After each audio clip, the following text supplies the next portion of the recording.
We're picking up with the lectures today with a focus on American Methodism and what I call adolescence. This is from the period of 1844 to 1864.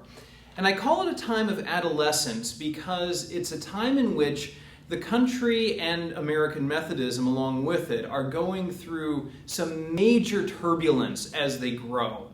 Let me get into that a bit today. First of all, let me give you an overview of American history, just so that we've got a sense of the setting in which the American Methodists are operating. I'd suggest that there are two major pieces that are going on in American history right now. The first is that this is a time of building.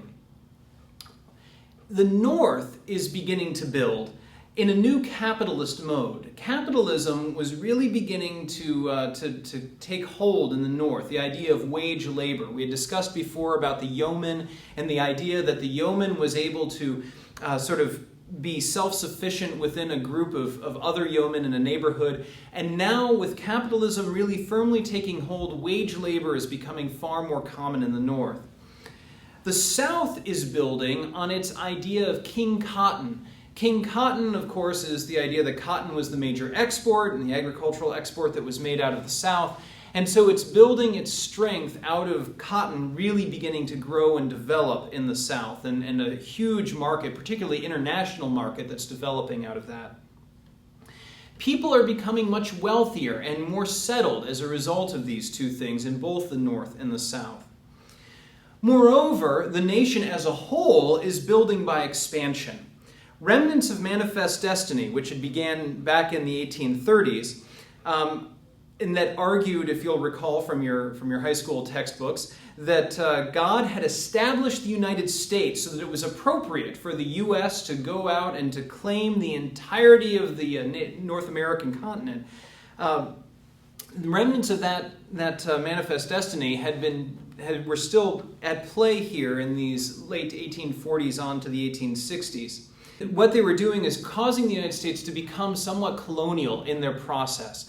They're particularly how they relate to many of the indigenous folks that lived in the North American continent. So the Mexican-American War, which ran from 1846 to 1848, was a major part of this, when the United States moved in and shaved off a major section of what had belonged to Mexico, which had initially run all the way through Texas, through the desert Southwest, and up into California, and that became part of the United States instead. Also, the relationship with the Native Americans, treaties which had been made with the Native Americans by the U.S. government, especially during the war of both the Revolutionary War and then the War of 1812, to try to bring the Native Americans on the American side, were now being broken regularly in order to make room for the frontier settlers to move out. In addition to this, efforts had been underway for quite some time to settle the West because of the desire for wealth that was being found out in the West. And in 1849, this became the gold rush out in California that was taking place, and the famous 49ers that went out there to pan for gold out in California. So it's a time of national building. All of these things are going on. The nation is expanding in geography, the nation is expanding in wealth, the nation is expanding in population. It's also a time of looming schism. That's the balance of this. The key problem, the reason why there's schism that is looming in the midst of all of this, is that the nation still was not fully defined. Now that may be hard to believe, given that the Revolutionary War had taken place almost half a century before this. But in fact, you have to remember that the United States of America is fundamentally an idea. It was an experiment that was launched by the Founding Fathers. And that idea had never really gelled all the way. In fact, there was one major question that had not been answered by the Founding Fathers.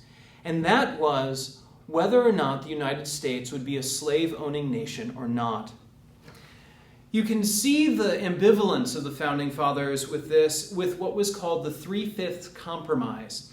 In the Constitution of the United States, the Founding Fathers had agreed that those people who were not white, that African slaves, would be counted as only 3/5 of a person. This was a way of trying to acknowledge that they were people and they were there, but by the same token recognizing that they weren't really fully people. So there was this unhappy compromise that was left there.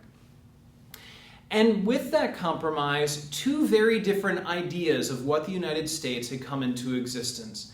One in the South was a slaveocracy, and one in the North was this capitalist democracy.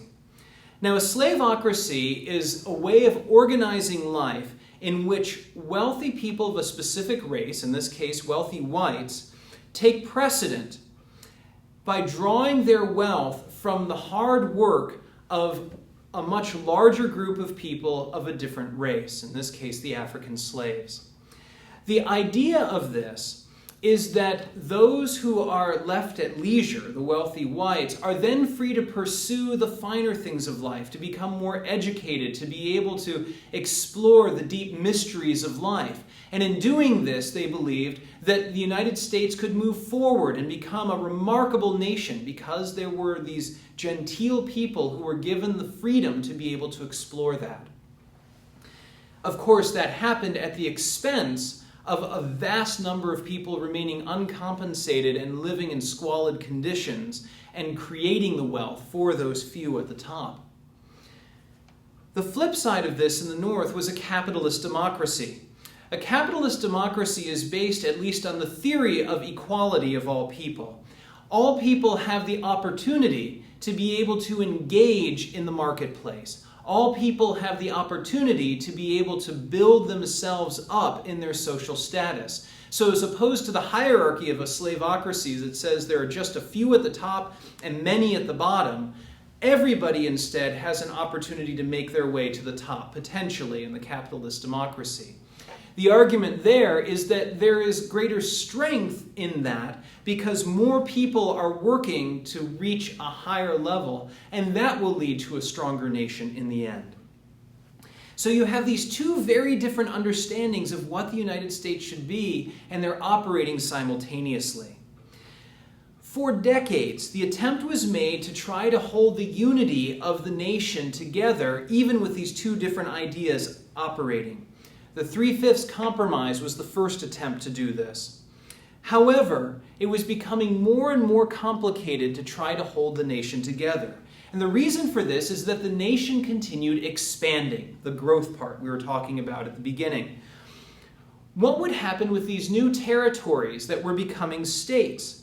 Would they become slaveholding states, or would they be free states? This is not a small question, because the more people you have and the more geography you have supporting one idea or the other would tip the balance toward that side becoming the predominant idea that defined the United States. The most famous attempt at settling this question in a permanent compromise was the 1820 Missouri Compromise. This allowed that Missouri and Maine would come in as two states to balance each other. Missouri as a slave state, Maine as a free state.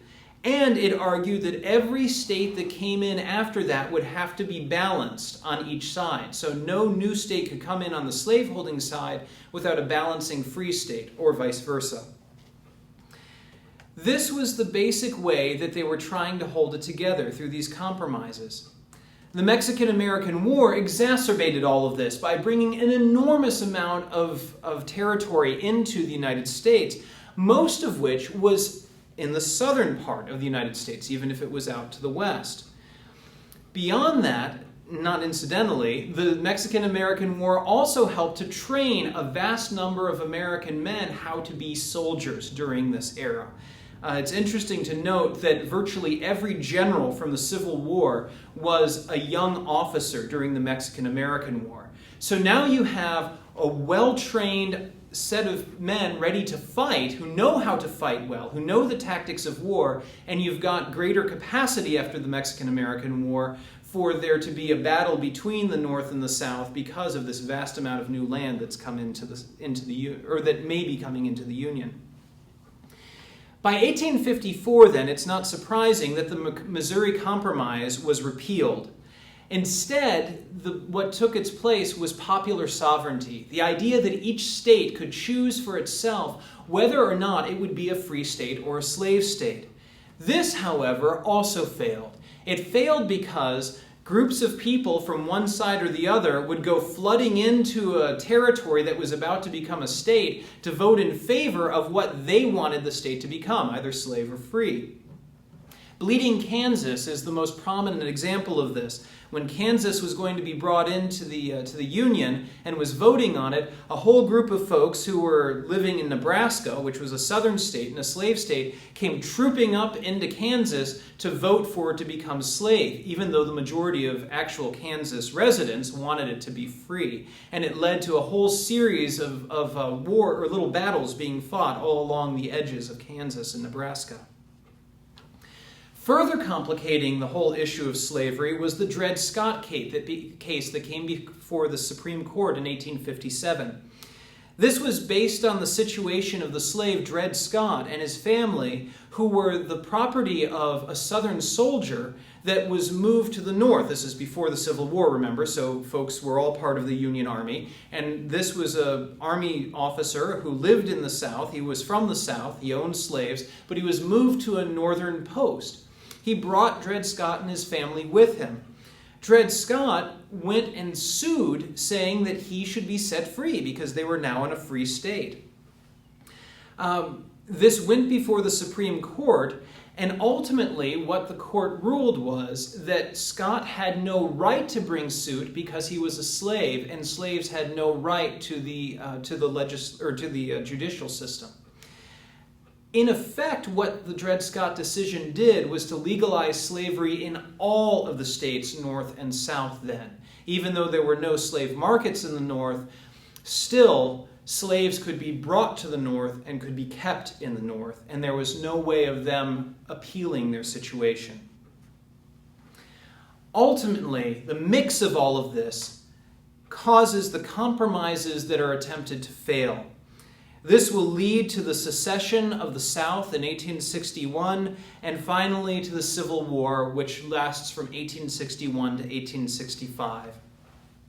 It is in the Civil War that the final identity of the United States as being a free country where slavery is abolished is finally established.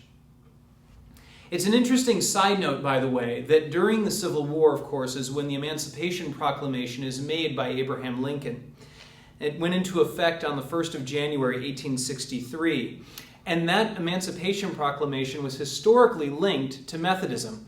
In fact, John Dempster, who was the first president of Garrett Biblical Institute, was one of the people, there was a delegation of Methodist ministers that went from the Chicago area over to Washington, D.C. to meet with Lincoln and to press for some sort of emancipation for the slaves during the Civil War. And Dempster was one of that delegation, and they prevailed on Lincoln, and he then went about writing the Emancipation Proclamation. And to this day, if you come to the little chapel that's out here in the front, House Chapel, in the front of our seminary at Garrett, you will find that we have a stained glass window. If you go in immediately on the right, there's a stained glass window there that shows Lincoln reaching out to lift up a slave in emancipation, and standing over him is not John Dempster, but Matthew Simpson, who was the second president of Garrett Biblical Institute. And history has gone down that it was Matthew Simpson, not John Dempster, that had gone out to visit Lincoln. That's actually wrong. It was John Dempster. But Matthew Simpson was a close friend of President Lincoln's, and he was also connected to Garrett. So either way, we have a good Garrett president that helped to bring about the Emancipation Proclamation. So it's worth knowing. In addition to all of these things going on with slavery, so you've got the building of the country, you've got all of the schism that's being dealt with in the country, particularly around slavery, there's one other thing that's going on that's worth noticing, and that this is a time where there's an attempt to reestablish evangelical roots in the nation.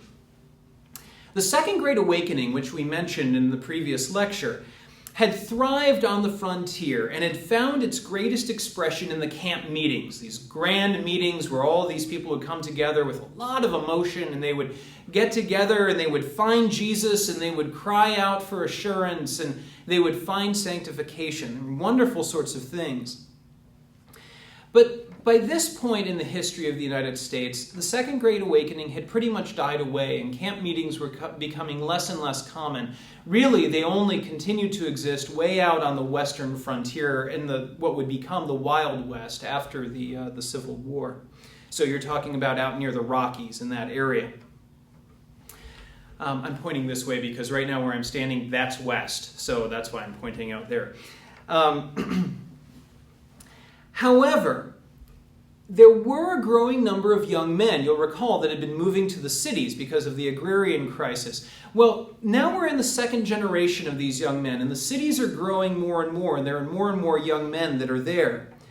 And these young men are concerned to maintain the evangelical moral roots that they had received when they were a part of that initial revival.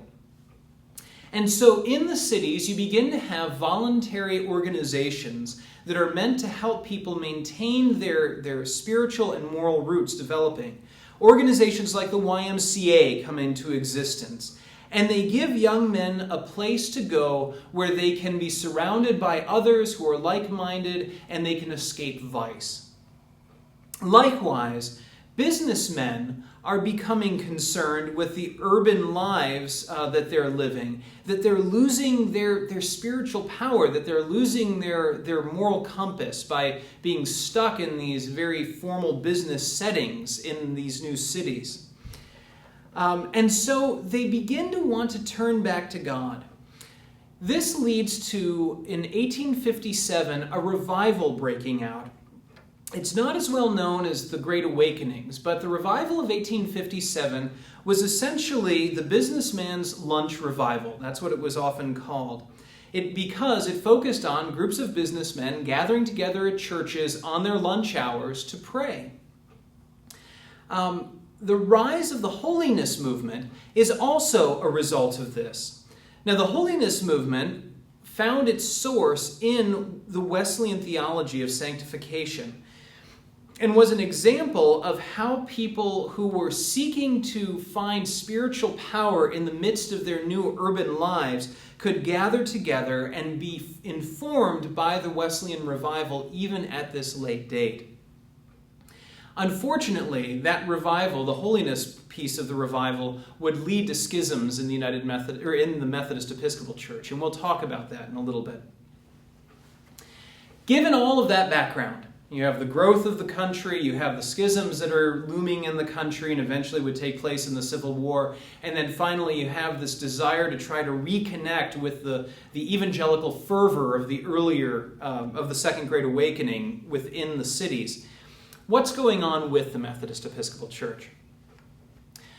I would argue that the mission of the church during this time period is best defined in two ways. One is church growth. That is, it wants to see the maximum number of people join as possible. And secondly, is defined by sectional patriotism. So not just patriotism for the whole nation, but patriotism to specific sections of the nation where the church is set. And I will get into that. What about the polity of the church during this time? Well, by and large, the polity is not that different from what we saw in the last lecture. The polity is still set up to support mission. It's still set up to try to get the circuit riders out there and moving around on these circuits to reach as many people and form societies as they can. And there's still the general and annual and quarterly conferences that are being used to maintain the identity of the people of Methodism all the way through. So you have the conference and circuit system working through this time. One thing to note, however, is that this system is becoming more regularized because there are more people that are settled now, particularly on the East Coast. You don't have as much of the circuit rider going around and finding new societies and stumping to bring new Methodists in by raising new societies and the like. Rather, there's growth by growing those existing societies that are out on the East Coast. You don't really have the frontier version of the circuit and conference system until you move out to the Midwest and then beyond, farther out to the West. And that's going to be a very important piece that we pick up with in the next lecture. One reality of becoming settled is that these conferences, and remember conferences are geographical areas, these conferences are more and more taking on the identity of the sections of the country in which they live. That, of course, means that the two differing ideas of what the United States is, the southern one of the slaveocracy and the northern one of the capitalist democracy, are being imbibed by the Methodists during this time. And the two are getting ready, therefore, to get upset with each other over that, just the way the whole nation will get upset with each other and cause the Civil War. Ultimately, that rift between the Northern and Southern Methodists would take place at General Conference of 1844. Now, prior to looking at the actual split that takes place, I want to take some time to consider the Methodist struggles in terms of slavery, going all the way back to the beginning of American Methodism. The earliest reference to slavery in American Methodist documents is in the General Minutes for the Conference of 1780. So that's actually before the Methodist Episcopal Church was founded at the Christmas Conference of 1784. In these minutes, it says that there are three questions that deal with it. Question 16, ought not the conference to require those traveling preachers who hold slaves to give promises to set them free? Answer, yes. Question 17, does this conference acknowledge that slavery is contrary to the laws of God, man, and nature, and hurtful to society, contrary to the dictates of conscience and pure religion, and doing that which we would not others should do unto us? Do we pass our disapprobation on all our friends who keep slaves and advise their freedom? Answer, yes. Question 25. Ought not the assistant to meet with colored people himself and appoint helpers in his absence? Answer, yes. This clear condemnation of slavery not only demanded that preachers manumit their slaves, but called on preachers to reject those who defended slavery as morally unacceptable. It also called on the assistants, which is the term that was used of the chief preachers and ultimately would be the term that would be transformed into bishop in 1784. It called on the assistants to engage intentionally in interracial ministry. So here in 1780, there's this clear condemnation of slavery, this clear rejection of anybody who wants to be a slave owner as part of the ministry of the American Methodists, and a calling on by the assistants, what would be the bishops, to engage in interracial ministry. So this very prophetic stance at the outset. However, just 4 years later, at the Christmas Conference in 1784, you can begin to detect a moderating tone in the General Minutes. Question 9. What can be done with those places we have long tried and appear to grow worse every year? Answer, if you are obliged to make use of such places to get to more valuable ones, appoint no public preaching, but only meet society in the evening or speak to the black people. Question 12. What shall we do with our friends that will buy and sell slaves? Answer, if they buy with no other design than to hold them as slaves and have been previously warned, they shall be expelled and permitted to sell on no further consideration. Question 13. What shall we do with our local preachers who will not emancipate their slaves in the states where the laws admit it? Answer. Try those in Virginia another year and suspend the preachers in Maryland, Delaware, Pennsylvania, and New Jersey. Now, while question 12 offers an absolute condemnation of the slave trade, question 9 suggests that ministering to black people is necessary only in other otherwise unfruitful locales for evangelistic preaching among whites. That's quite different than the assistants being told they need to engage in interracial ministry wherever they go. Likewise, question 13 subsumes Methodist scruples to state law and regional considerations. So much so that Virginian preachers who owned slaves could continue to operate as preachers for an extra year in the itinerancy, being unhindered before being placed on suspension. A critical reason for the willingness on the part of the Methodist Episcopal Church to sway on the question of slavery was because of its spectacular growth in the South during the Revolutionary era and the increasingly positive social standing that the Methodists claimed among pro-slavery Southern whites. This led even Francis Asbury, the otherwise absolute bishop of the Methodist Episcopal Church, to record in his journal that he feared that the church would never be able to break free of slavery. He wrote, "My mind is much pained. Oh, to be dependent on slaveholders is in part to be a slave myself. I am brought to conclude that slavery will exist in Virginia perhaps for ages. There is no sufficient sense of religion nor of liberty to destroy it. Methodists, Baptists, Presbyterians, and the highest flights of rapturous piety still maintain and defend it." 3 points, I think, become clear from Asbury's lament in this passage. The first is the extent to which American Methodists adopted the values prevalent in the sections of the nation where they inhabited, or in which they inhabited during this early period of the denomination's history. The second point is that Methodists clearly felt it was important for the identification between the nation and the region, or region, to occur with the denomination. For all of his discomfort with Methodists in Virginia defending the prevailing norms in the region about slavery, it is notable that Asbury was not willing to fight the tendency. He just bewailed it. This leads to the third point, that on a fundamental level, evangelism provided an essential motivation for Asbury's and Methodism's accommodation to slavery. Here's what I mean by this. Remember that evangelism for Methodists, as we discussed in the previous lecture, included awakening people, converting them, and then drawing them into a life of holiness through joining the Methodist Episcopal Church. So there's that threefold part of evangelism that was done by the early American Methodists. You awaken them to sin so that they want to change. Then you draw them into Jesus. You convert them so that they proclaim Jesus as their Lord and Savior. And then finally, you call them to a life of sanctification by joining the Methodist Episcopal Church.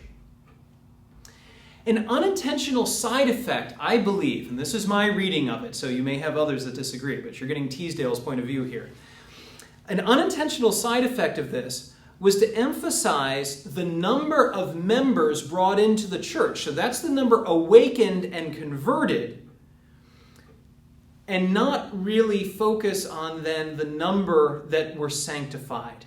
Okay? So what you're trying to do is to bring in the most people possible to get them to the doors of the Methodist Episcopal Church, and then you'll work on sanctification later. You can divorce sanctification from the joining of the church.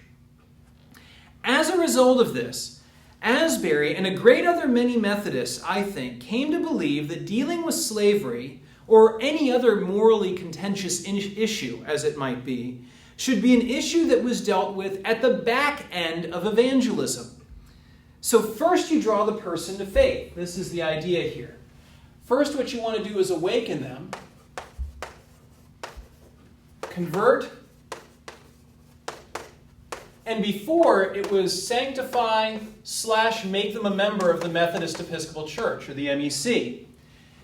What I think is happening here is that early on, just being awakened was to wake them up to the evils of slavery. All right, was to make them say that slavery was wrong. However, as the pressure builds to get more and more people coming into the Methodist Episcopal Church, what I think happens is that you have slavery taken out of this early part of the equation, and instead, from the conversion piece, we have join the MEC and then sanctification. So there's a breaking apart of membership and of sanctification. And it's way over here that the slavery piece gets put. So the argument is, so this is the new route that I'm arguing takes place. So before, where you're trying to bring people to reject slavery at the very beginning, now instead you're saying, well, because there's this growth in grace that occurs, and because joining the church is so important, what we're going to do is say that slavery is something we won't address until we get to really sanctifying those folks, and that'll be sometime after they join the church. All right? So that's the argument I'm making here, is that the soteriology of Methodism actually argues for an evangelistic route that allows slavery to be left later in the process of bringing people to faith, not have to address it up front. And the Methodists could still maintain their integrity in doing this because they haven't abandoned their understanding of the way of salvation. They've simply shifted it around to accommodate getting more people in up front and then only dealing with the morally contentious issues on the back end. Peter Cartwright, as you've probably figured out by now, one of my favorite folks to quote, favored this logic along with Asbury. Cartwright, of course, came along a bit later than Asbury. He claimed that the power of Methodism was to lead slave owners to manumit their slaves by first leading the slave owners to Christ. For this reason, Cartwright rejected political abolitionism because he believed that that abolitionism rejected the slave owners, condemned them, so that they never would get to know Jesus. Just as he rejected slavery, which he believed condemned the African slaves. He wrote, "The most successful way to ameliorate the condition of the slaves and Christianize them and finally secure their freedom is to treat their owners kindly and not to meddle politically with slavery. Let their owners see and know that your whole mission is the salvation of the slaves as well as the owners, and that you have not established any underground railroad, and that it is not your mission to abduct their slaves. In this way, more is to be done for the final extirpation of American slavery than all other ways put together. It is my firm conviction that every Methodist preacher, sent as a missionary herald to labor in slave territory, ought to be instructed by the ruling authorities of the church not to meddle with slavery, but to attend strictly to his spiritual mission." For Cartwright, evangelism would bring about the salvation of the slave owner and the slave alike. The byproduct of this, as the slave owner came to recognize the power of the Christian faith he had accepted, would be that the slave owner would set his slaves free. By this logic, then, Methodist preachers throughout the antebellum era could encourage slave owners to join the Methodist Episcopal Church. Looking to the process of salvation, Methodists could, in good conscience, make strong membership gains in the South without challenging the prevailing beliefs about Southern whites and slavery. Once these Southern whites were safely within the Methodist fold, then the Methodists could believe they could end slavery through moral suasion deployed among the slave owners that were now part of their own Methodist membership. In the end, however, this proved to be an ineffective way of dealing with the situation. The ties that individual Methodists forged with the sections of the nation in which they lived proved to be stronger than the moral commitments of the denomination in reference to slavery. Methodists began to see Methodism through the eyes of the regional values in which they lived, rather than critically assessing the regional values through the eyes of the Methodist identity handed down by John Wesley. Not surprisingly, then, with the rancor between the North and the South within the United States, the denomination found itself at the point of schism by the middle of the 19th century. With increasingly shrill voices coming both from the abolitionist North and from the slave-owning South, the Methodist Episcopal Church general conferences became embroiled in debates about slavery from the early 19th century on through the era in which we're discussing. In each case, the conference handled the issue in such a way as to satisfy neither the northern nor the southern delegates, but to allow both to remain committed to the denomination for at least 4 more years until another general conference was held. In fact, in 1843, the church had already experienced one minor schism because of slavery, showing that this just wasn't going to work in the long run. The Wesleyan Methodist Church, not known by many, but the Wesleyan Methodist Church had broken away from the Methodist Episcopal Church to form a staunchly abolitionist denomination under the leadership of a man named Orange Scott. This was just preparatory to 1844, when the issue would come to a full head at General Conference. At the 1844 General Conference, one of the bishops, Bishop James O. Andrew, was found to be a slave owner. He had become a slave owner through his wife's inheritance.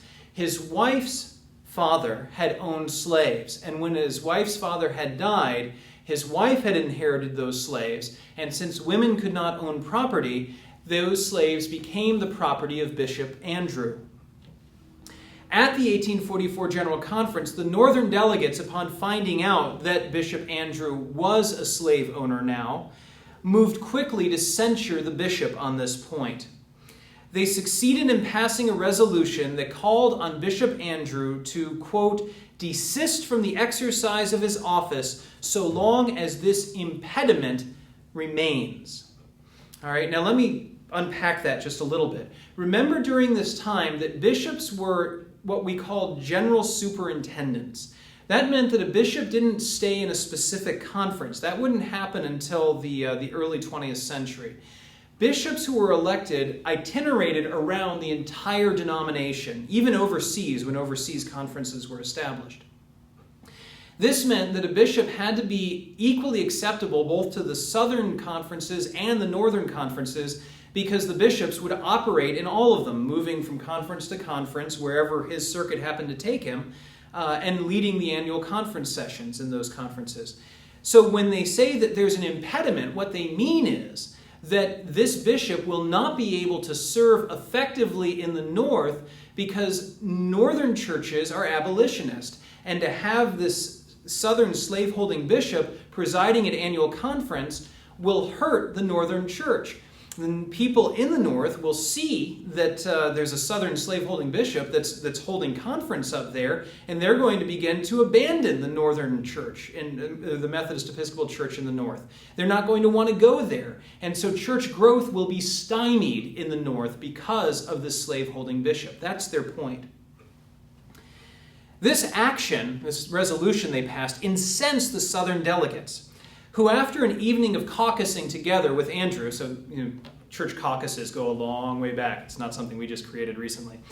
Caucusing together with Andrew, returned to the General Conference session with the message that if the denomination could not support Andrew in his episcopal position, then the Southern Methodists could not remain part of the denomination. With the clear outline of denominational schism on the horizon, the conference voted to remand the issue to a special Committee of 9. That's what it was called, the Committee of 9, composed of both northern and southern delegates. The Committee of 9 would study the concerns of the southern delegates and offer recommendations to the conference of how to bring resolution.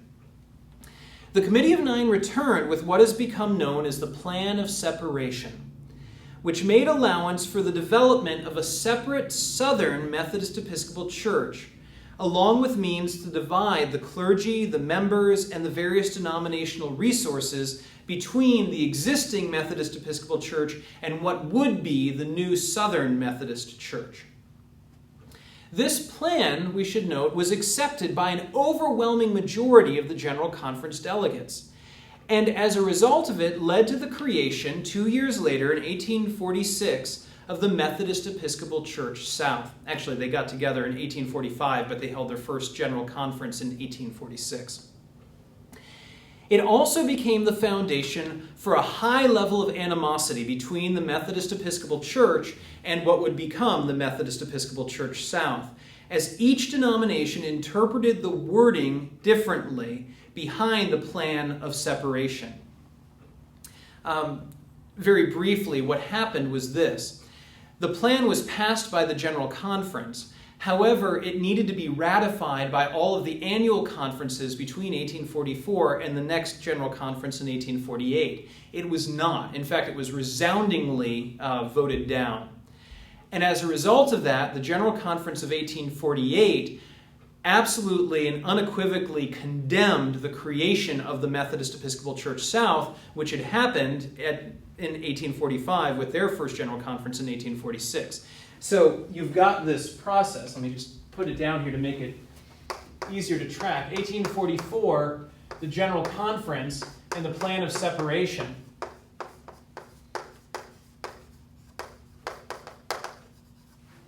The Southern Methodists took this as leave to establish their own denomination. They felt like it was worded in such a way it did not need to be voted on by the annual conferences, so they went ahead and just acted on it, and then in 1845 created the Methodist Episcopal Church South and had their first general conference of the Methodist Episcopal Church South in 1846. 1848, the next General Conference of the Methodist Episcopal Church, Methodist Episcopal Church, not the Southern Church, but the original Methodist Episcopal Church happens, and this condemns the Southern Church for having come into existence. All right, because they say we voted down the plan in annual conferences, and therefore this is illegally in place and is a secession from the denomination. So there is a schism there, and the Southerners caused it. That's the argument made down here. And that's a point that continues to be a point of argument even to this day, depending on who you're talking to. What's critical to note, from my perspective, is that evangelism was the foremost concern in prompting the work of the plan of separation. In the adopted motion that called Andrew to desist from his duties of bishop, the primary argument, as I've explained, that was put forth was that Andrew's position as a slave owner would greatly embarrass his exercise in the office of itinerant general superintendent, if not in some places entirely prevented. While they're certainly concerned about moral and ecclesiastical issues in this passage, what the Northerners were getting at is that they couldn't grow their church if there was a general superintendent who was a slaveholder that was presiding over Northern conferences. Okay, and so they say, as such, Andrew should desist from his position because it's going to cut down on the number of people that they can draw into the membership of the Methodist Episcopal Church.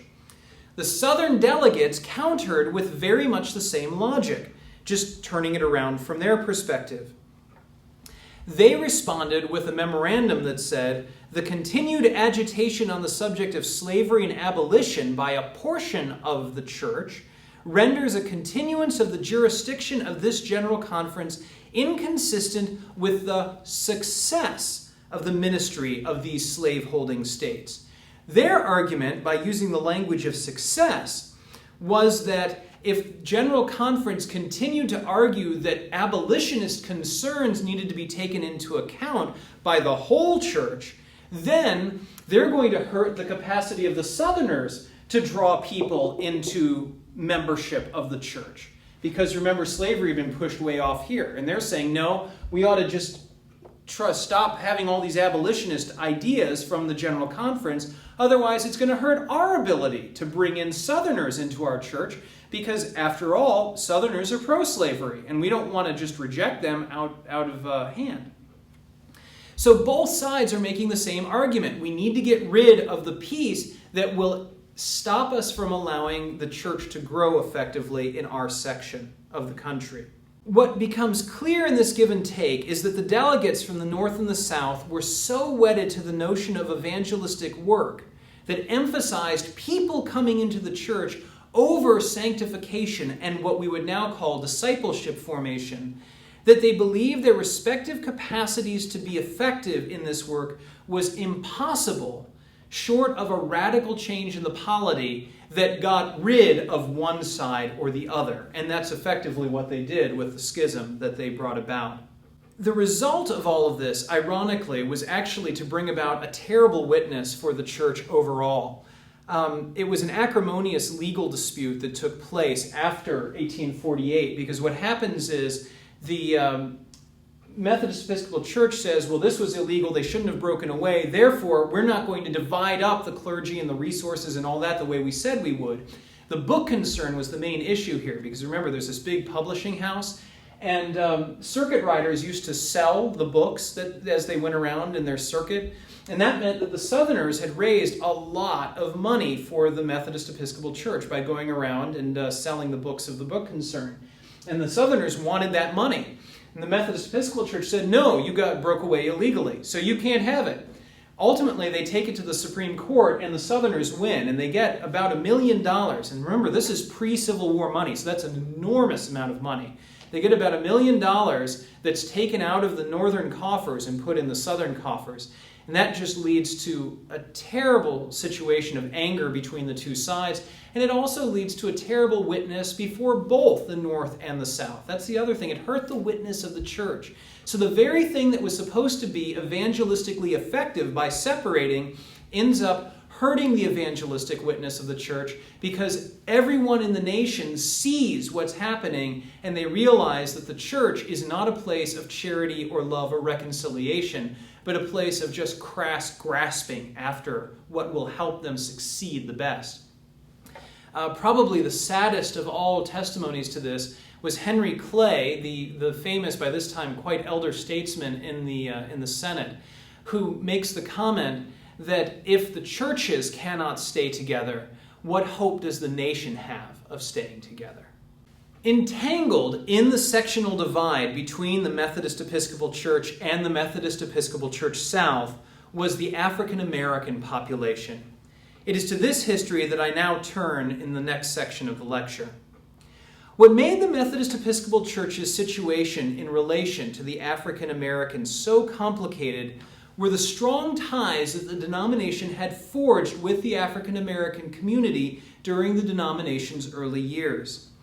The widespread Christianization of African Americans in the United States did not begin until the Methodists began to preach to slaves. That's something that's not often well known. The assumption is that the African slaves had become Christian fairly early on, and in fact they didn't. It wasn't until really the early part of the 19th century, as the Methodists are going and preaching to the slaves, that the slaves are becoming Christian. The reason for that is that prior to that, the only folks that really preached to the slaves were the Anglican priests, and the Anglican priests really were not very effective at reaching the African population. And so it wasn't until this early 19th century that with the Methodists going to them, and some Baptists, will give them their due, that the African slaves began to effectively become Christian. There were at least 6 reasons why the Methodists were effective at reaching the slaves. The first was that Methodists offered a message of universal grace, which was equally available to slaves as to freedmen. So there was no difference as to which side you were on. Everyone was offered the grace of God equally. Everyone was valued equally by God. The second was that Methodists had an experiential and not formal or intellectual way of presenting the faith. And this fit very well with the slaves, who often didn't have the educational background to understand the creeds or the intellectual aspects of the faith, but could grasp an experiential faith, one that was a heart religion, that had lots of excitement around the idea of being forgiven and of being entered into the glory of God. The third was that the Methodists offered a simple message. It was a simple message of coming into a holy life through Jesus Christ. It wasn't complex, and so it was something that slaves could easily grasp. The fourth was that Methodists, at least in their early years, as we have discussed, were stalwart opponents to slavery. So early on, slaves began to respect the Methodists precisely because the Methodists respected the slaves and advocated for the end of slavery. The fifth was that Methodist preaching and worship styles could be adapted very effectively to be used by slaves in their own settings. So as opposed to a very formal liturgy that required all of the appropriate architecture and vestments and other accoutrements, instead they had a kind of worship style that would allow for shouting and jumping and for all kinds of emotional singing and that sort of thing. And that could be easily accepted and absorbed by the slaves. And then finally, sixth, because the Methodist Episcopal Church made room for African Americans to participate in the lay leadership of the church. Remember, we discussed this in the last lecture. Lay leadership was critical to the life of the Methodist Episcopal Church because the laity were the ones that took care of each other while the circuit rider was on his 6 weeks, making his way around the circuit. And so you needed a lay leader that would be in charge of the class meeting that was taking place while the circuit rider was gone.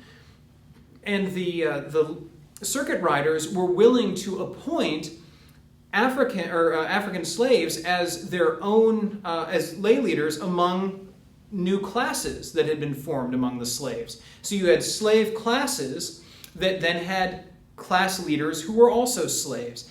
And even though that seems like a small thing, the willingness to invest leadership in the church in a slave meant an awful lot in a place where slaves were given no formal kind of leadership of any sort. So that was the sixth important reason why Methodism broke into the slave life so effectively. The result of this outreach was a growing population of African Americans within the ranks of Methodism from the late 18th century onward. However, this inclusion of the African Americans in the Methodist Episcopal Church in no way, and this is very important to stress, meant that white Methodists were free from racist attitudes. The rise of the African Methodist Episcopal Church, the African Methodist Episcopal Church Zion, both formed by African American members of the Methodist Episcopal Church, are both examples of this. Both started with problems that happened very early on. So it's worth noting, I'm going to run through the history of both of these churches. It's worth noting that even in the earliest iterations of the Methodist Episcopal Church, when they were most anti-slavery, there were still serious racial problems in the church that led to the rise of both the AME and the AMEZ churches. The African Methodist Episcopal, or AME Church, had its beginning in 1787. Richard Allen, an ex-slave who had attained some level of success in business in New York, had become a Methodist. And he had even attended the Christmas conference in 1784, in which he would later seek ordination in the Methodist Episcopal Church. Allen would ultimately settle in Philadelphia, where he, along with several other African Americans, attended Old St. George's Church. You remember Old St. George's from the earlier lecture was one of the earliest Methodist Episcopal churches Methodist churches in the United States, founded by Captain Webb, and he preached the first sermon there. So that was now being attended regularly, and among the people attending it were Richard Allen and a group of other African Americans. However, after experiencing racism in the form of a group of ushers trying to force those African Americans to different seating in the middle of the worship service, Allen and the African Americans in the congregation walked out. The story goes that Allen and a group of African Americans had come into the service a little after it had started, and there was a segregated seating that was required of them. Well, they walked in, and whoever was in the front was praying. And so they stopped in the white section of the church so that they could pray. They didn't want to disturb the person who was praying. The ushers came over and began forcing them, said, go get to the section where you're supposed to be. Allen recounts in his journal that he and the other African Americans said, "We'll go, just wait till the man's done praying so we don't interrupt him." But the ushers wouldn't let them stay and pray there. They kept prodding them and even tried to physically move them to the new seating. At which point, Allen and the African Americans that were with him were utterly disgusted by it, and they simply walked out of the church. When they walked out of the church, they didn't mean to leave the Methodist Episcopal Church initially. They formed an alternative congregation, which ultimately became known as Mother Bethel Church, and that's still operating along with Old St. George's in Philadelphia today. Initially, Mother Bethel was connected to the Methodist Episcopal Church. Asbury even dedicated the building, all right, when it was completed being constructed in 1794. So Francis Asbury himself dedicated the building as a Methodist Episcopal Church building. However, Old St. George's Church attempted to treat Mother Bethel Church like a satellite congregation. The result of this was that in 1796, the trustees of Mother Bethel signed articles of association to make their congregation an autonomous church within the Methodist Episcopal Church. So they wanted to be clear, this is our church, we built it with our money, and we're not connected to Old St. George's. By 1816, about 20 years later, a group of African American owned and led congregations from Baltimore, Philadelphia, and Wilmington banded together to form the African Methodist Episcopal Church. What happened was that the autonomous, several churches had been formed, not just Methodist churches, but these churches were breaking away from the white churches. The African Americans were breaking away from the white churches. And in doing that, first they were becoming satellite churches, then they were strong enough they wanted to become autonomous within the denomination, and ultimately they concluded they would do better if they were simply autonomous from any denomination. So they didn't even want to be part of the Methodist Episcopal Church. So there were lots of these independent African American congregations throughout the early United States at this point. And by 1816, a group of them got together and decided they would form their own denomination, the African Methodist Episcopal denomination, the AME. And they decided Mother Bethel would be part of that, and they elected Richard Allen to be the first bishop of the AME. The church grew steadily, we should note. It started with approximately 6,000 members in 1816, and in 1856, 40 years later, it had reached 20,000 members. The African Methodist Episcopal Church Zion, or AMEZ Church, was likewise formed out of racial issues in the early Methodist Episcopal Church. It began out of John Street Church in New York. So both of the major, very early churches for Methodism, American Methodism, had these problems. First Old St. George's in Philadelphia, and now John Street Church in New York. The John Street Church was beginning to struggle with crowding issues as early as the mid-1790s. As a result of this, the African Americans were asked to worship at a separate time from the whites. So they could continue coming, but there'd be a separate worship service just for the African Americans. The African Americans agreed to this, and in doing so, they actually formed a separate congregation. They were still under John Street, but they formed a separate congregation that would worship on its own, and they named their new congregation Zion. Okay? By 1796, the Zion congregation found an alternative meeting place. They decided that they wouldn't stay in the St. John's Church anymore, but they would move out and they would go and be in their own separate house of worship. By 1801, the Zion congregation was brought into the Methodist Episcopal Church as a church in its own right. So it was part of the MEC denomination, the Methodist Episcopal Church, on its own, as its own separate church. However, schisms began to rack this new congregation, and it caused some of the people to leave and form a separate congregation, a completely autonomous congregation that was just an African-American independent church of its own. And that little congregation would join with Richard Allen's, all those other little congregations, to form the AME.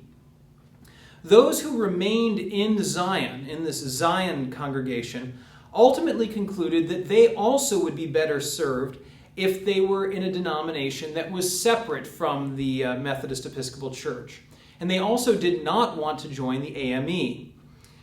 So they became an autonomous African American church as well, independent of any denomination. By 1824, they had joined with several other of these little independent African American congregations.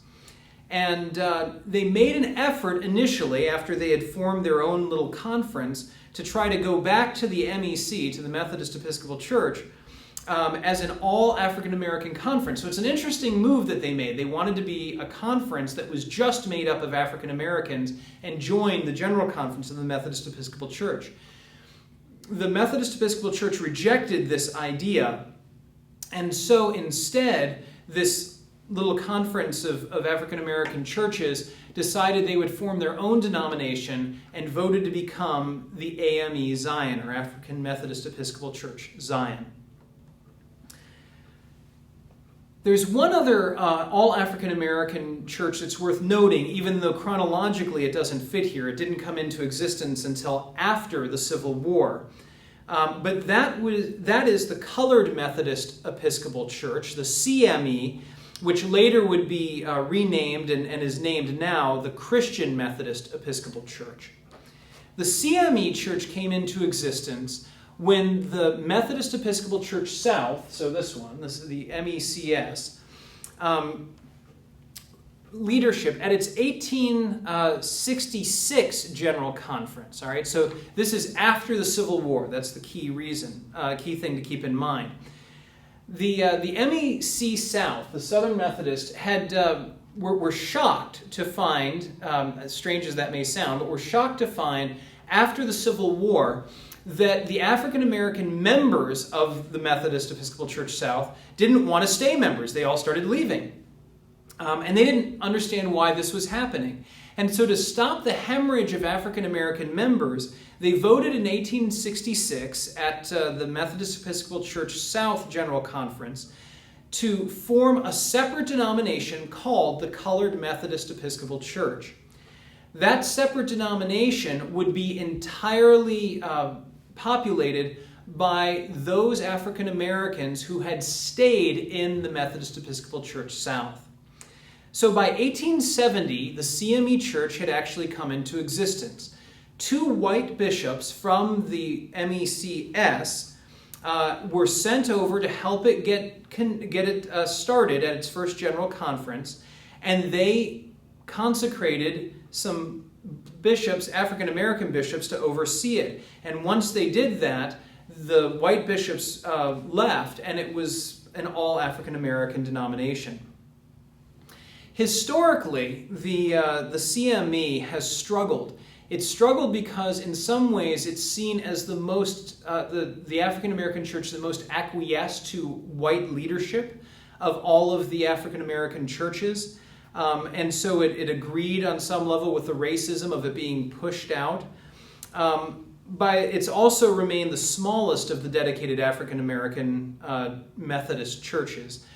But it continues to exist today and continues to be very vibrant and has its own bishops and its own ways of operating. So what's notable in all of this is that both the Methodist Episcopal Church from its earliest days led to the development of the AME and the AME Zion. Even though it was technically anti-slavery at that time, it was still highly racist. And the Southern Methodist Church, the Methodist Episcopal Church South in 1866, also brought about an African American denomination, the CME, and it did that because it was trying to hold on to its African American Methodist, or its African American membership, and it couldn't do it without forming its own little Southern Methodist denomination for those African Americans, simply because they would have all gone to the northern churches instead, and the Southerners really didn't want to see that happen. So that's the history of African Americans and the rise of their denominations within the Methodist Episcopal Church and the Methodist Episcopal Church South. All of that to say, the racism that brought about these churches did not ameliorate with the move toward the Civil War, particularly in the Methodist Episcopal Church. Even after the departure of the Southern annual conferences, which were admittedly racist, the Methodist Episcopal Church remained officially ambivalent in its view of slavery. The reason it was is that it continued to fear the loss of those who were in the border states from the North and the South, the loss of those who were in the border states who tended to have Northern sympathies but who were also slaveholders. And as a result of that, the Methodist Episcopal Church, even after the loss of the Southern Methodist Church, still didn't condemn slavery in the strongest forms in the 1840s because they didn't want to lose even more members. It was only after the outbreak of the Civil War that the Methodist Episcopal Church passed legislation declaring an abolitionist stance once and for all. And it was only after the need arose for the Methodist Episcopal missionaries to head south to try to reclaim people to the Methodist Episcopal Church during and after the Civil War that they began to grant African Americans the right to be ordained. And they only did that so that they could reach out to the freedmen, the now freed slaves, and try to draw them into the Methodist Episcopal Church. So, in many ways, you can see there's still a lot of racism kicking around. And even the Northern folks shouldn't be lauded too much. Even while they let the Southerners go over slavery, it didn't mean that they were particularly anti-racist at the same time. All right? And it's also worth noting, just after the Civil War, that the Methodist Episcopal Church, the main Methodist Episcopal Church, not the Southern one, would actually begin to form alternative annual conferences. They would have annual conferences. Remember, that's a geographical area. Conference is a geographical area. They would have two conferences on top of each other, a white one and a black one. So there'd be all African Americans in one conference, and in the same area, there'd be the white conference that was there. So they set up a completely segregated conference, annual conference system within the Methodist Episcopal Church. All right, so racism was rife in the Methodist Episcopal Church, even though they were anti-slavery. Now, in many ways, the Methodist Episcopal Church was simply showing its own cultural connections to the North in its simultaneous abhorrence of slavery and maintenance of racist attitudes. A good comparison of the General Conference of the Methodist Episcopal Church can be made with the Buffalo National Free Soil Convention in 1847. The Free Soilers were a political party that came into existence to promote abolitionism as a major cause. When they gathered together to put their platform together to try to run some major folks forward for both Congress and for the presidency, it's interesting that they got together and a variety of people who championed anti-slavery, championed abolitionism, came to this event, including Frederick Douglass. All right, so you'd think that they'd be thrilled Frederick Douglass is there. In fact, it turned the whole convention into this massive turmoil because nobody really knew where to seat an African American amongst all these white folk. And so it took a while. Finally, they were able to vote to allow him to enter, along with a few other African Americans. But one historian, in looking back at this, typified it this way: Free Soilers despised blacks as well as slavery. And that's very much the way that many of the Northerners, including Methodists, were. This shows the way in which the Methodist Episcopal Church derived much of its racial attitude from the larger Northern culture. This linkage between the values of the Methodists and the Northern culture would deeply impact the ways in which the denomination would seek to evangelize both African Americans and whites in the South in the years following the Civil War. And that's something we'll deal with later. It is perhaps ironic that in the midst of all this struggle over racism, that the holiness movement found its rise out of Methodism. All right, and so I want to shift gears now and move away from dealing with the slavery and race issues to dealing with the idea of holiness that we talked about at the beginning. By the 1830s, there was a growing concern among many of the old circuit riders that the fervor of the camp meetings and of what we now call the Second Great Awakening was generally being lost among the Methodists. Beyond this, some began to argue that the uniquely Wesleyan concept of sanctification had also begun to be lost because of the focus on conversion. And so if you look back over at the little thing that I've got here, what you'll see is they're arguing, look, here you've got conversion to sanctification and membership of the church. And some of these circuit riders are beginning to recognize this breakaway of sanctification. They're beginning to acknowledge this within the church. Excuse me. So it's not just something to bear in mind is that these Methodists were not unself-aware. They understood what was going on around them. And some of them are decrying the fact that now sanctification and holiness has been shoved so far off. They're saying, look, everybody's just focusing on conversion, getting folks into the church, and we've forgotten about holiness. And yet holiness was the cornerstone of what Wesley taught. So they're making this point. In reaction to this, the concern for achieving entire sanctification, and that's the terminology they used, sometimes also called the second blessing. All right, so those are two different terms that were used interchangeably. Entire sanctification and the second blessing. Second blessing because the first blessing was to be converted or to be justified. So you receive that, and then the second blessing was to be sanctified. So in reaction to this way of operating that had pushed sanctification so far off, now you've got this emphasis that's beginning to coalesce around the importance of understanding and participating in sanctification and receiving this second blessing. And this is what coalesces together into what's called the holiness movement.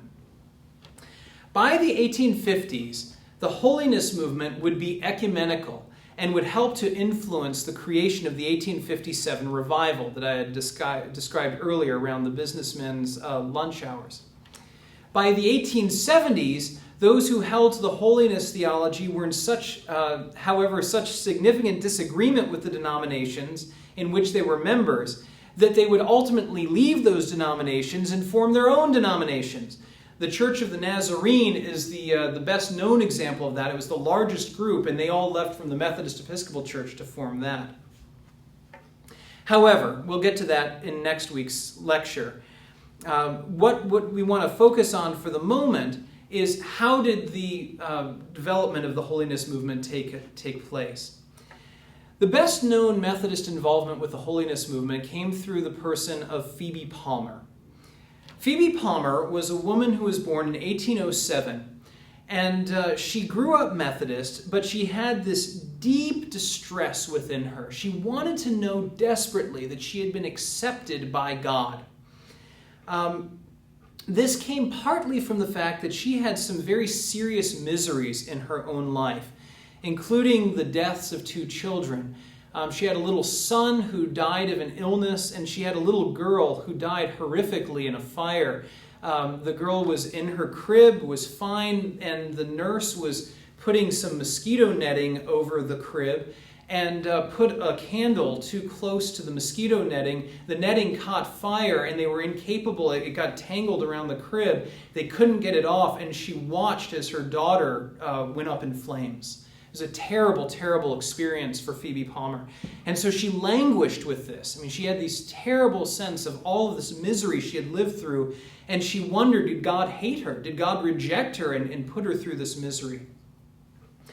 In the midst of her distress, Palmer began participating in what became famously known as the Tuesday morning Bible studies. Originally, these were started by her sister, a woman named Sarah Langford. Langford professed to have experienced the second blessing, right? So she had been justified and then sanctified, and that sanctification was her second blessing. So she claimed to have been fully sanctified. And she was exhorting people to come and to experience this second blessing as well. Phoebe Palmer finally experienced it for herself. She had this moment, this moment of great release, where she was able to finally experience what she believed was God's full acceptance and her entrance into holiness. She had this deep sense of emptying herself, of laying the fullness of all she was, all her miseries, everything, before Christ, and then being able to claim that God told her indeed she was a new creation. And having released all of the things that had bound her and had troubled her, she now in its place took in this promise of God and she held it fully. Once she had done that and claimed to become entirely sanctified, Phoebe Palmer then became the primary advocate of holiness teaching from that point forward. From this, she specifically concluded that there was a shorter way to sanctification. That was her own terminology, a shorter way. Wesley, as you recall, had taught a sort of long and arduous path to sanctification. It was a path in which he was struggling to reach holiness by little by little, growing into the love of God and the love of neighbor. Palmer argued, no, we can get there right away. And that shorter way was through what she called her altar theology. Her altar theology was simply this: you lay your all on the altar of Christ, and then you claim the promises of God as true. So you give everything to Christ, empty yourself of it, and then claim the promises of God as true. And once you've done that, you are holy because God has told you you are holy. Behold, if anyone is in Christ, he is a new creation. The old is gone, the new is come. That was her claim. You lay it all before Christ, you claim the promise that you are new and made holy, and that's it. You are holy. And from that point on, you simply need to live that life of holiness. No longer trouble yourself by trying to become holy, because God has made you holy.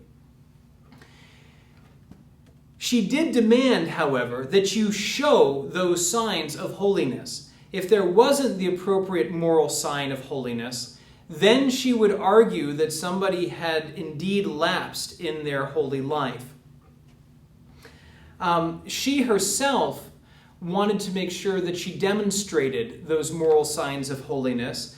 And she did this by reaching out to help people, not just preaching. And she preached all over the place. She was in demand not only around the United States, but even over in England she preached.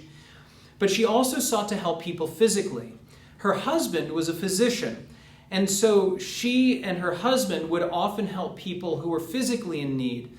She did this in at least a couple ways. One was by putting together a house where immigrant women could come and could find safety when they came to the United States, and they could find medical care, food, and a safe place to be. So that was one thing that they did.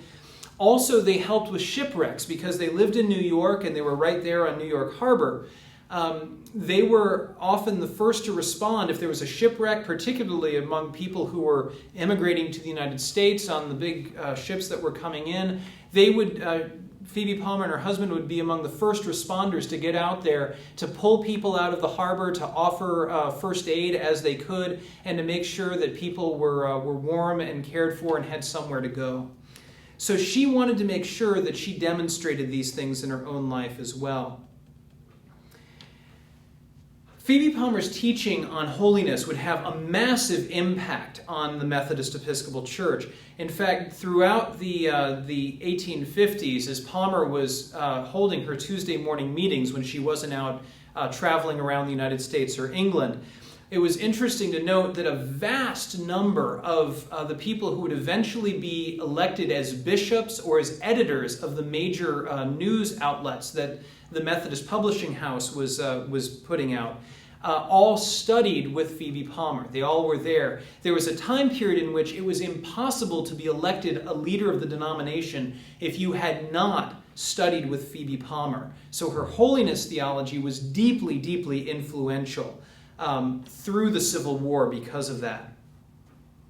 Unfortunately, that deep connection of the denomination with holiness would be severed over time. And would not just come to an end, but would actually lead to a great deal of acrimony that we'll talk about later. Just briefly to tell you why I think that it did lead to this acrimony, and that is that after the Civil War, the Methodist Episcopal Church became so focused on the Union and believing that the Union, that is the United States, or the Union as opposed to the Confederacy, the Union was holy.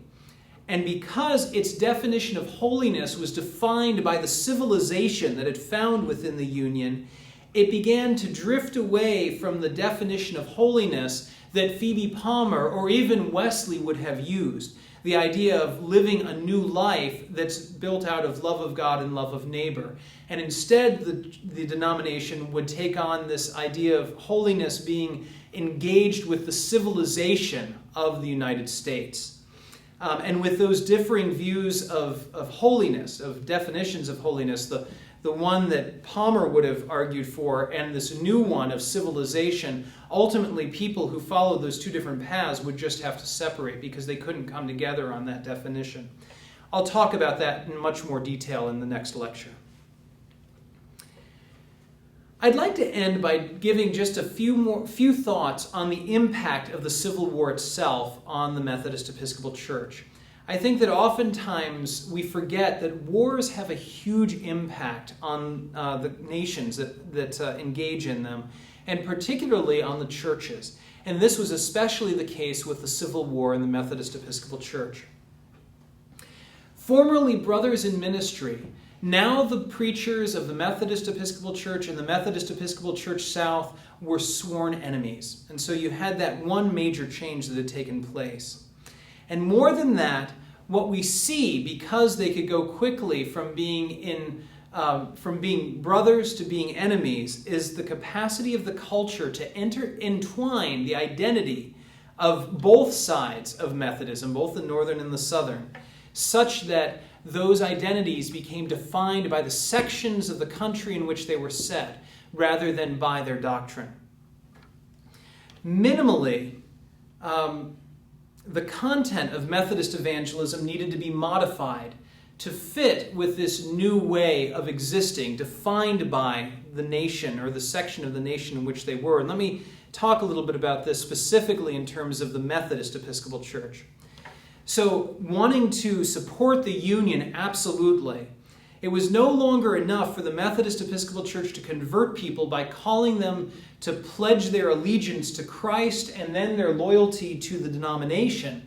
Now, the church needed to call them to Christ, to the denomination, and to the Union. Loyalty needed to go to Christ up here. You're awakened to Christ. You're converted to Christ at this point. You're brought into loyalty to the Methodist Episcopal Church, and then you're brought to the Union. Right?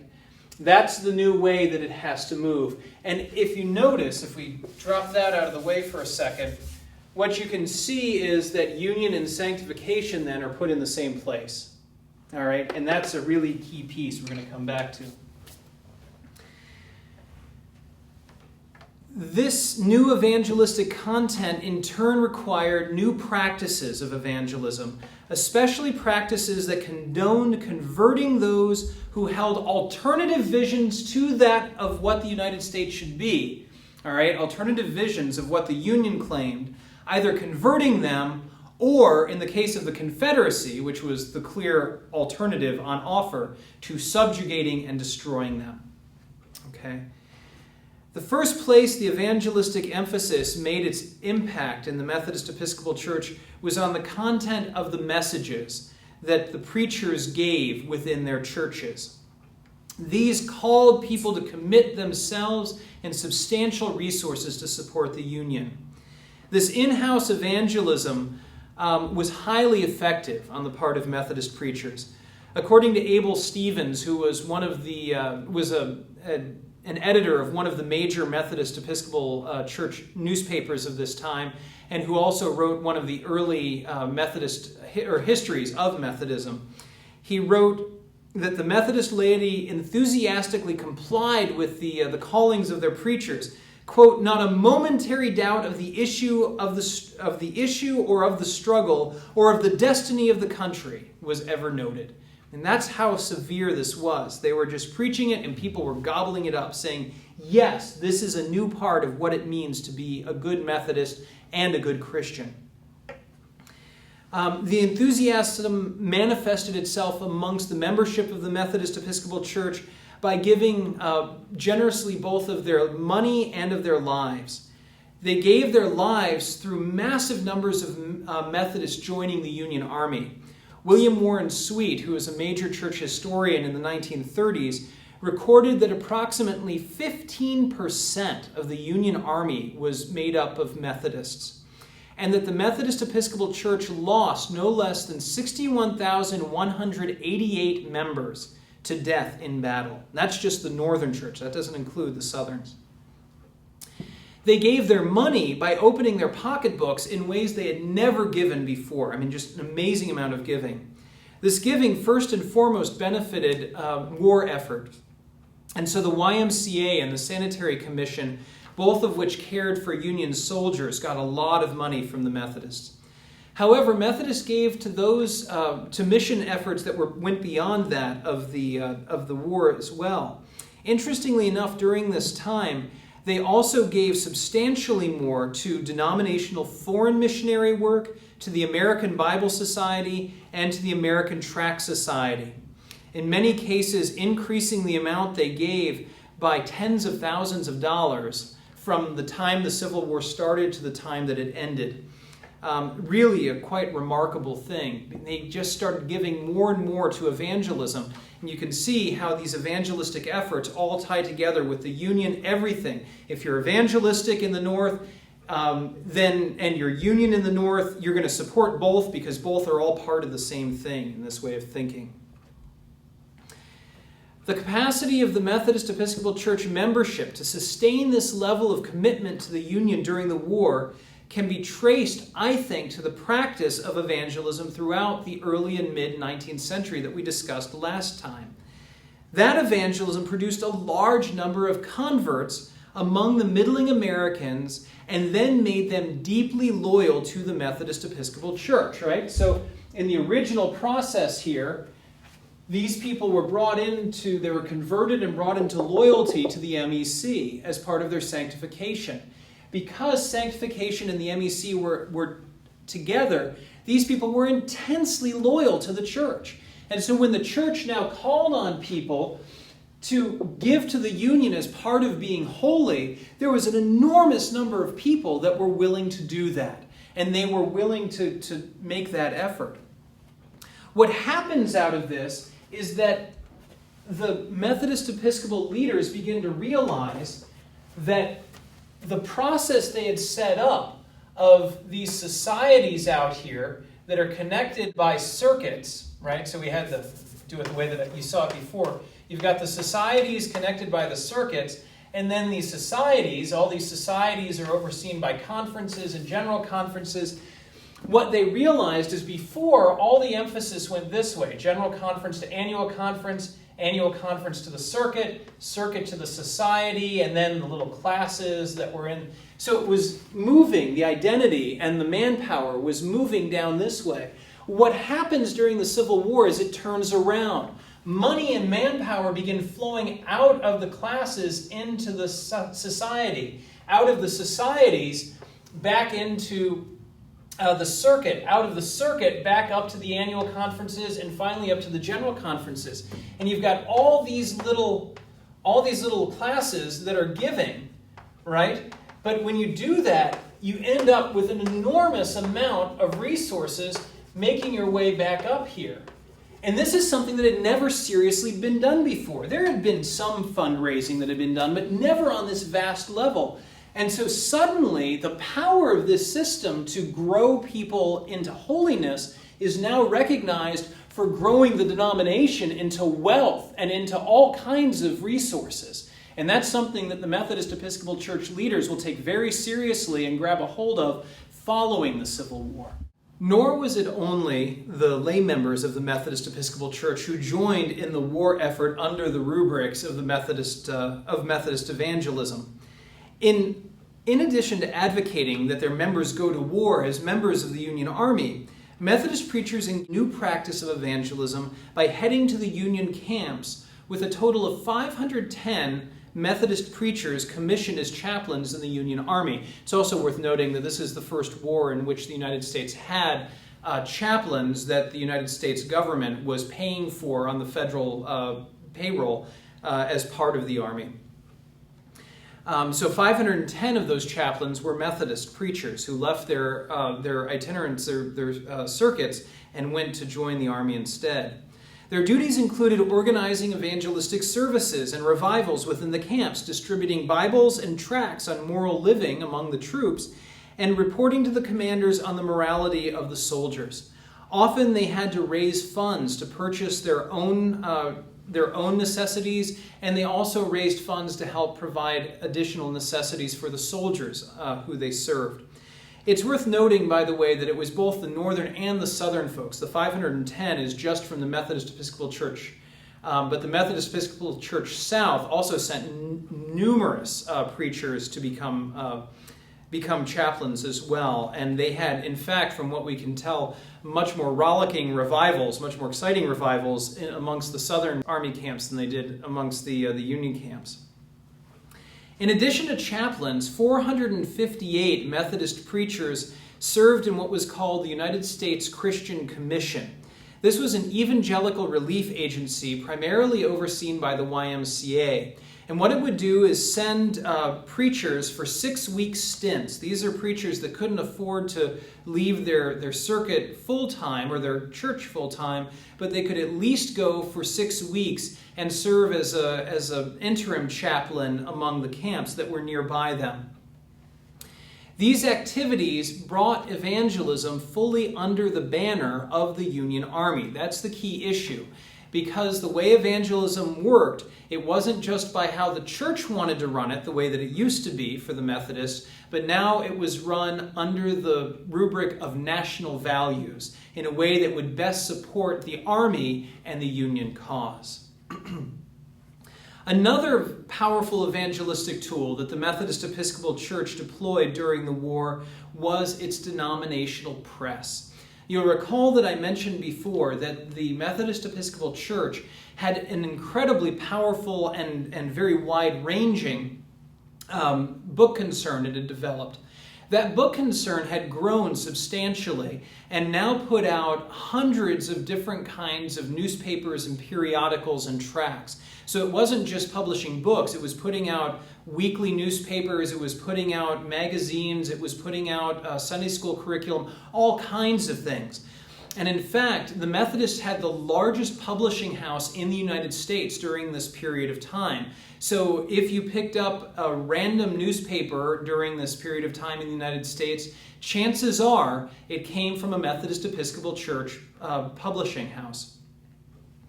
That said, it had a very potent propaganda weapon that it could use for the Union cause, and it did that. Traditionally, the publishing house publications had been used to promote the unique Wesleyan focus on soteriology, to move people along in the life of holiness.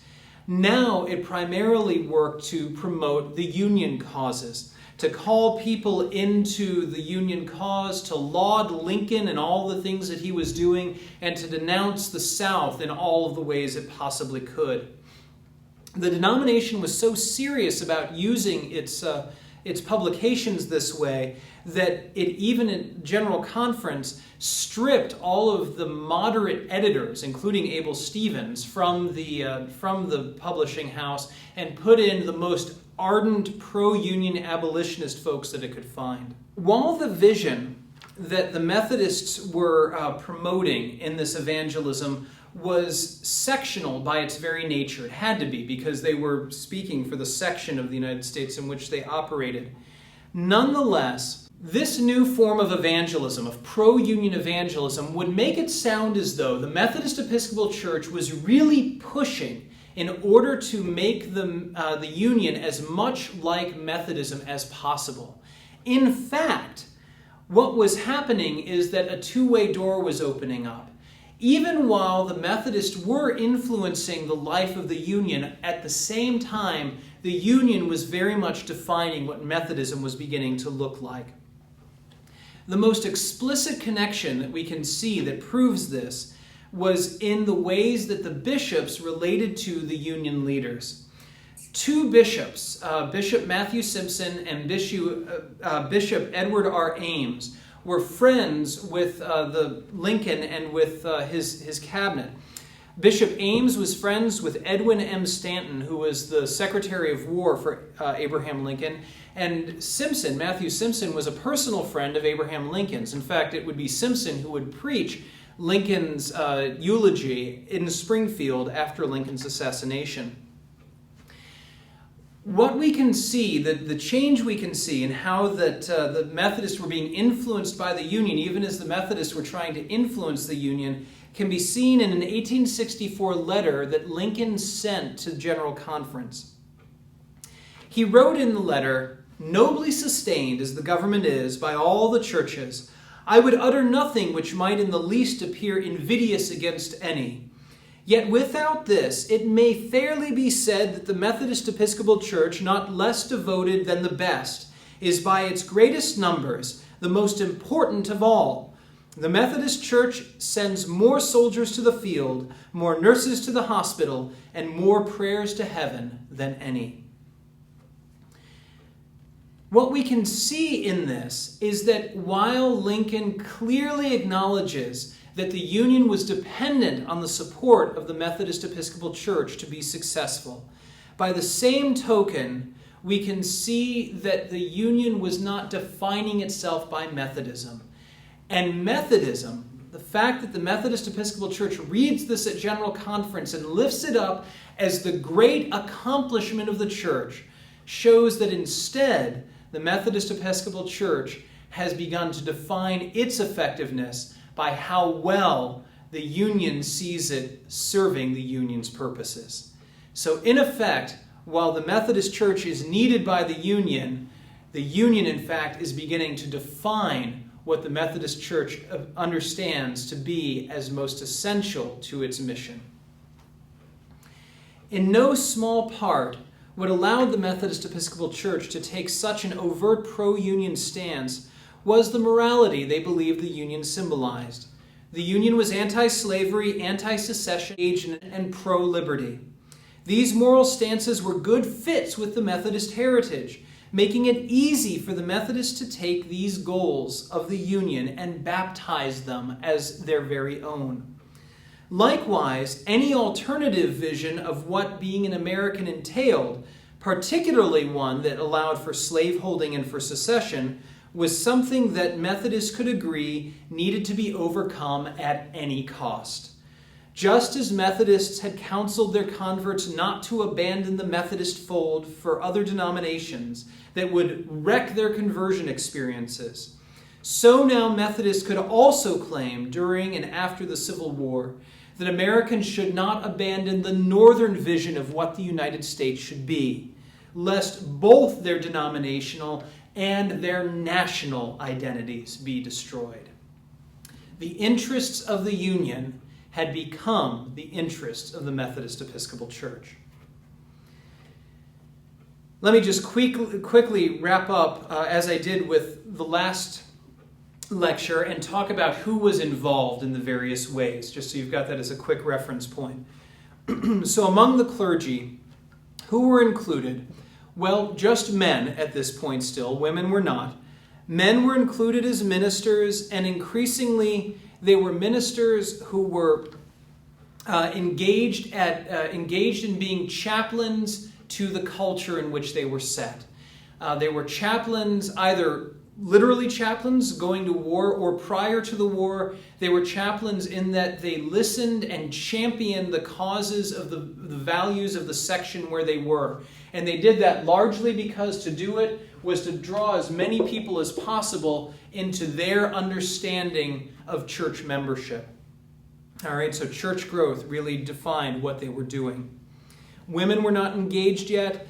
People of color were not clergy at this point. It was only after the Civil War, when there was the need for African Americans to go south and try to encourage the freedmen to come and to join the Methodist Episcopal Church, that African Americans were ordained in the Methodist Episcopal Church.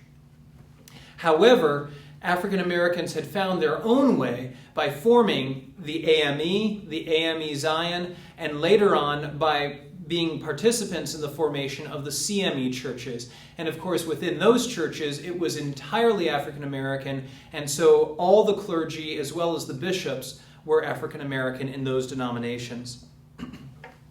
The primary job description of the clergy, as we said before, was simply to draw as many people into the church as possible, and to do it by living according to the sectional values and only seeking to perhaps sanctify people after the fact. Second, the laity. Who was included? Men, of course they were included. Men were included, and they were included primarily in the form of voluntary society, those who were engaged in voluntary societies. The development of the YMCA, the development of the businessmen's lunch hour meetings. These laymen were gathering together, seeking to find ways to hold on to their evangelical commitments and power, even in the midst of the changing culture where they were. Women were also engaged.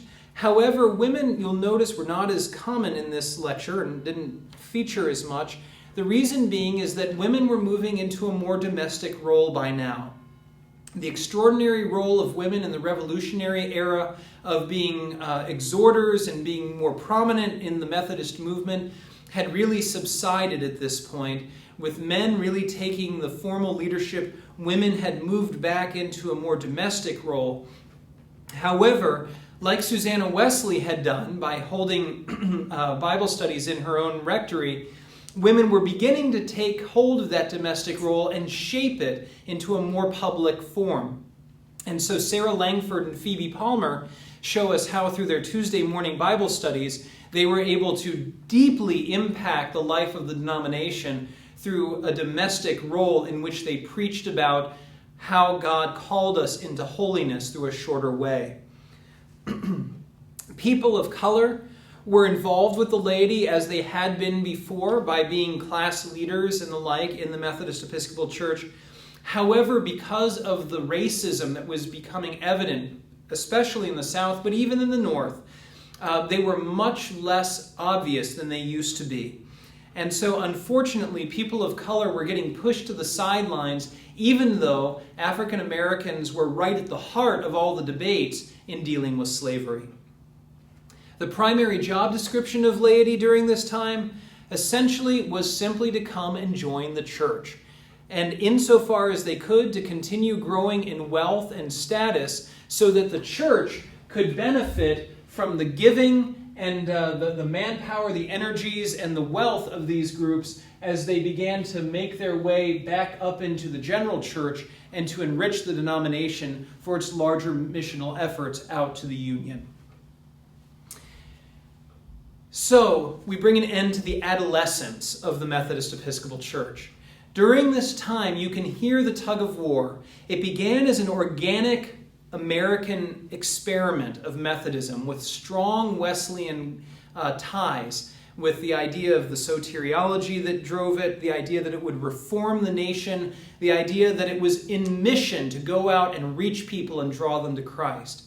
And now in its adolescence, even as the nation is getting pulled apart around it, it is getting pulled apart as well, and it's struggling to find its voice and its identity, and to determine whether that identity lay with the holiness of Wesley or with the holiness of the Union. And what we're going to see in the following years is how that identity crisis gets resolved. And we'll be discussing that in more detail in the next lecture when we talk about what happened on the back end of the Civil War.